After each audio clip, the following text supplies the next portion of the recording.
अस्सलाम वालेकुम वरहमतुल्लाहि वबरकातुहू। हीलिंग हिजामा क्लिनिक से मैं डॉक्टर असम महमूद और अभी हम दुबई में हैं और ममज़ार बीच के ऊपर हमने बहुत एंजॉय किया।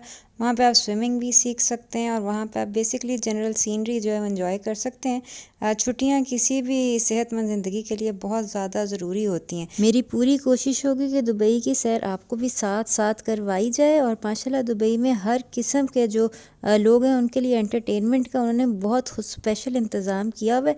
इवन अगर व्हीलचेयर के ऊपर कोई है तो वो भी बहुत ज़्यादा इंजॉय कर सकता है। ये हमारा डे 1 है और ये ममज़ार बीच है और ये इसके साथ सनसेट जो है ये थोड़ा सा सेट होने लगा हुआ है, लेकिन ये है कि अभी माशाल्लाह वेव्स भी अच्छी हैं और बहुत अच्छा मौसम है, परफेक्ट है बीच के लिए।